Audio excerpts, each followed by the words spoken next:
Election 2011 coverage on Manx Radio. This morning we concentrate on the constituency of Rushen and a minister defending his MHK seat in Rushen. Philip Anderson Gawne has been an MHK since 2003 when he won one of the three seats in a by-election. He was a commissioner before then, 46, I think that's right. Is he married, 2 children, set off as a trainee accountant and then became a self-employed stonewaller, assistant farm manager at Craignish for a while.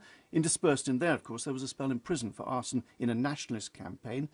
He's been Minister of Agriculture before the structural tsunami last year when he took on the role of Infrastructure Minister. He's taken part regularly in the Iliam Doan ceremony on January the 2nd on Hango Hill. Good morning, Mr Gawne. Morning, John. Okay. Is there more than just a touch of the poacher still in there with the gamekeeper? I suppose so, to a certain extent, but I think obviously what I've learned over my relatively short life compared with some of my colleagues is that if you want to actually achieve things, you need to work with people rather than fight against them. And that's certainly been the record that I believe I have, certainly over the last 5 years, actually working with colleagues to deliver what I've said I was going to deliver. If you look back at my manifesto, at the last election, I had actually made commitments in the manifesto, which indeed in itself is a fairly rare thing to do. And many, if not all, of those commitments have been delivered one way or another. But they've been delivered by working with people rather than fighting against them, by being prepared to make compromises, by being prepared to work with people to deliver most of what I want rather than all of what I want. But do you think your appearances on Hango Hill jars with your job inside the administration, that people see that as you being sort of a bit, almost naive? No, I don't think so at all. I think what we are perhaps lacking as a political group is appearances outside of our mainstream By group, you mean the Council of Ministers? Well, no, I think generally, politicians generally in the Isle of Man do not get out and talk politics in the way that we really need to. I think it's really important that we start communicating better with the public. I think despite some charges, particularly from Mr Cannon, this government has delivered quite a lot over the course of the last 5 years, which has been one of the most rocky 5-year periods that any government has had to face. And yet, in terms of the communication, we are still perhaps lagging behind a bit. On Hango Hill, you were questioned and you were asked your priorities in life, and you cited husband and father first, then myself, and then a representative of the people. Yes, I think that has to be the case, and certainly, going forward, my family is really important to me, and yes, of course, I want to do everything I possibly can to represent the people.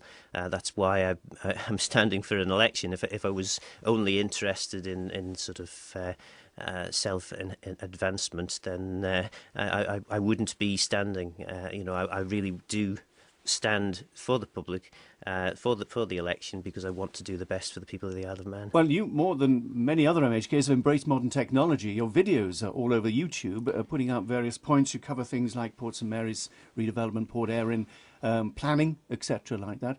Who are you trying to reach? Is this replacing the doorstep knocking? No, it's doing a bit of both. I mean, I've been out knocking on doors now for some time. I've managed many of the rural parts in Arbury and Rushen, and also in Port Erin. But I think the videos add something. Overall, there's an hour's worth of videos that I have done, which, compared to reading leaflets, listening to worthy news broadcasts and reading the newspapers, I think that there is a group in society, particularly younger than me, that probably don't access the media in the same way. So yeah, let's get a different media out. One of the subjects you cover is planning, in a particular area, Ballakillia. That's a large area, of course, which is developers would love to get their hands on. What do you say should happen to it? Yes, I think it's not so much what I say, it's what the people in the area say. Russian commissioners and Port Erin commissioners have given a very definite thumbs down to any significant development on the site. We had a meeting, the planning department organised a meeting down there, public meeting. There were about 200 people turned up, and they were very, very strongly against significant development on the site. But that is NIMBYism, isn't it? If you need houses down there, they have to be built somewhere. Well, no, I don't think it is in this particular case. If you look at where the houses have been built around Port Erin, they've been built in people's backyards for many years. What we actually want is some sort of green belt around Port Erin. We don't actually want Port Erin to just keep developing out and swamping all the surrounding You're an villages. advocate of filling in the gaps, aren't you, as far as housing is Oh, concerned? absolutely, yes. That's the phrase you've used. I think that's absolutely important that we do that. And, I think we have to bear in mind what we actually need as we go forward as a government. It's very easy for us to sort of pander perhaps to the whims of the people who are developing the houses, but actually what we need to do is develop for the people who are going to live in them. We need to look at the communities we represent. Just quickly, agriculture. Well, Minister, is agriculture going in the right direction? It's A couple of meat plants we look like having. Clearly, if we follow the policy which Tynwald unanimously supported in April 2008, I think agriculture will go in the right direction. There have been some problems recently, primarily because we clearly don't have as much money as we had a few years ago. But It's generally in the right direction. But I would say so. Final question, do you want to be Chief Minister?